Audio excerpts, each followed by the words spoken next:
Selamat sejahtera, Assalamualaikum. Nama saya Mani Manikam, pengurusi Kebangsaan Persatuan Harapan di Malaysia. Hari ini 26 hari bulan 10 2022. Okey.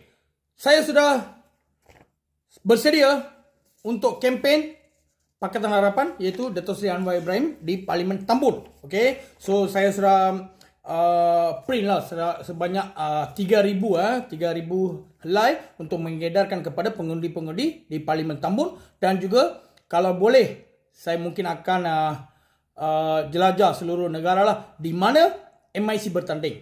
Sebab saya tidak mahu MIC ini menipu dan khianat bangsa sendiri. Jadi saya akan merantau ke parlimen-parlimen MIC bertanding untuk memberi kesedaran kepada pengundi-pengundi, terutama kaum India lah. Okay. So, dan lagi satu, manifesto PRU15 yang disediakan oleh persatuan saya. Sebanyak setakat ini saya sudah terima 2,367 tanda tangan, dan yang mereka semua ini adalah menyokong Pakatan Harapan juga. Okey, dan saya masih ada yang belum hantar, so saya target sebanyak 10,000, tetapi kerana Deepavali so ramai sibuk dan pilihan raya pun sudah terdekat, so saya akan mengusaha untuk kutip berapa ribu yang saya boleh dapat. Mereka semua ini adalah berjanji akan mengundi Pakatan Harapan. Okey, apa yang saya janji dengan mereka adalah saya akan fight untuk rights, bukan hak istimewa orang Melayu ke Bumi Putera, bukan.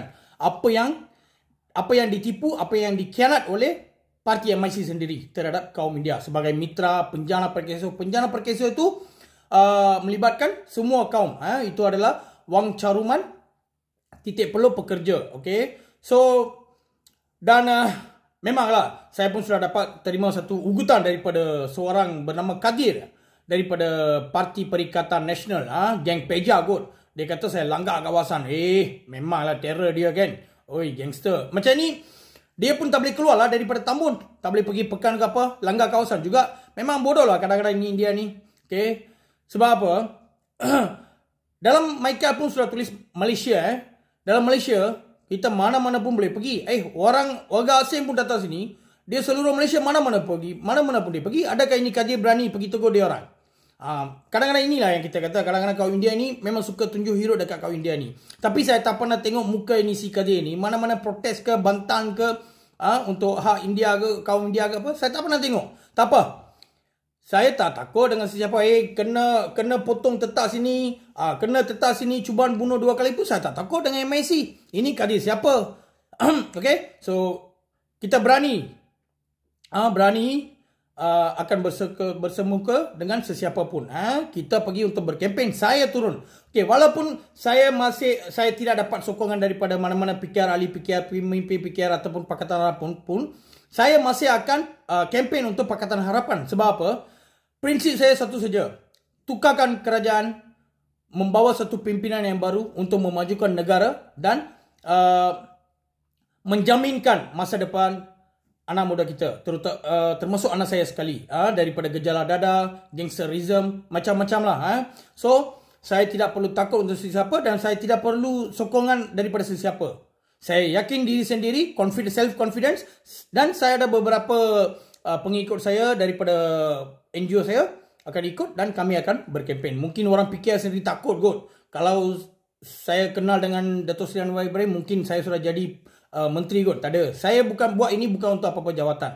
Selama ini, semenjak saya buka saya punya NGO dari tahun 2018 sampai sekarang, saya berkhidmat untuk masyarakat tanpa kaum. Tetapi terutama kaum India lah. Banyak benda yang ditipu kan oleh pemimpin MIC. So, semenjak 2018 banyak benda saya sudah buat. So, saya akan sambung juga selepas Pakatan Harapan menang tanpa gaji. Sebab cukup sumbangan daripada member saya, ahli-ahli persatuan dan juga orang awam. Saya akan gunakan duit itu untuk jelajah satu Malaysia dan mendapat tahu masalah kaum India, dan saya akan selesaikan apa yang saya boleh. Okay, seperti mana saya janji. Sebab ramai. Yang ini pun 2,000 lebih. Lagi ada banyak yang nak sokong Pakatan Harapan ini. Okay. Selepas itu, saya pun ada nasihat kepada, walaupun dalam fikir Pakatan Harapan pun ada beberapa pemimpin memang tidak boleh pakai lah. Tapi janji kalau Pakatan Harapan mungkin kita boleh bincang dengan mereka. Okey, jangan lantik pemimpin ni, jangan lantik dia. Kita boleh bincang. Kalau Barisan Nasional memang tak boleh. Memang semua penyamun. So jadi susah lah kalau kerajaan Barisan Nasional. Okey, kalau Pakatan Harapan memang kita boleh bincang. Okey, di mana saya akan bongkarkan geng-geng Profesor Ramasamy dari Pulau Pinang. Apakah salah laku mereka selama ini? Okey, kalau DAP Penang kalau lantik mereka untuk sebagai calon adun, memang confirm ramai pengundi India di Penang tak akan undi ke Pakatan Harapan. So kita harap mereka akan dengar lah apakah nasihat kita, nasihat pengundi lah. Mungkin mereka akan tukar calon lain. Okey, dan lagi satu, malam saya ada bongkar isu pasal si Joseph ini. Okey, ada orang tanya macam mana saya tahu mereka ni geng lah. Dia itu seorang Isa Ais lah. Memang IPK Selangor ada keluar dia statement. Dalam statement pun sudah ada. Dan dia buat video, dia kata saya fitnah. Kalau saya fitnah, pergilah report terhadap IPK Selangor. Kenapa dia nak keluar statement yang dia pernah ada rekod narkotik, yang hari tu dia kena tangkap pun sudah ada urine, saringan urine dia positif. Pergilah fitnah. Dulu dia ada report IPD Sedang pukul dia. Dan IPD Sedang pun ada report dia menipu. Apa sudah jadi kes itu? Tutup ke apa? So semua kita akan korek. Dan lagi satu orang tanya saya, kenapa saya kaitkan MIC dengan Kongsi Gelap? Memang ada berkaitan. Seluruh ramai kaum media tahu siapa yang backup ini Kongsi Gelap. Tak apa, saya bagi satu contoh saja. Cuba tengok ini. Ini adalah pemuda MIC bahagian Titiwangsa. Okey, cuba tengok video ini. Mana benda?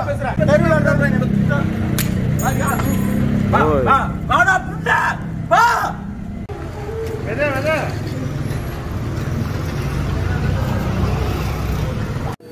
Tak serius saya. Nara ke kan? Mari tengah. Sudah. Kan? Okey, inilah pemuda MIC. Masa depan negara. Okey, dia simpan blade dan dia tetak saya dekat sini sampai saya operate jahit. Kenapa dia tetak? Sebab dia kata dia tak puas hati saya selalu menyoal Datuk Seri Saravanan. Datuk Seri Saravanan itu Menteri Sumber Manusia.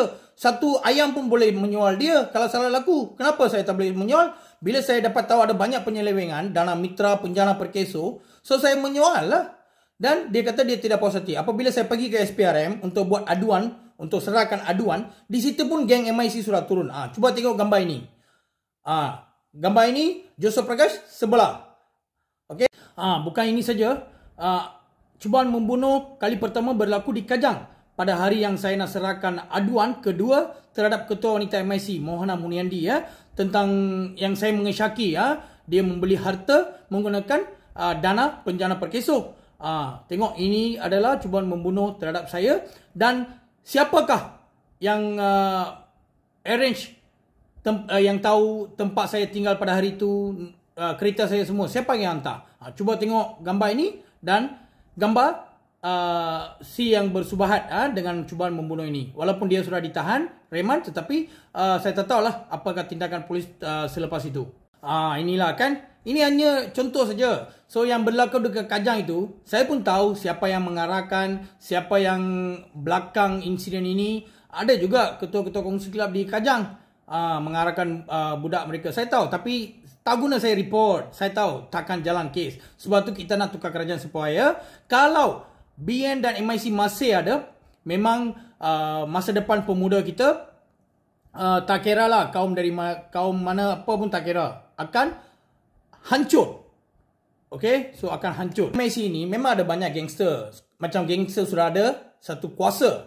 So itulah saya harap pengundi-pengundi harus kita memilih satu kerajaan yang bagus untuk memastikan masa depan kita, pemuda kita semua cerah. Okey, kalau tak percaya tengok ini lagi satu.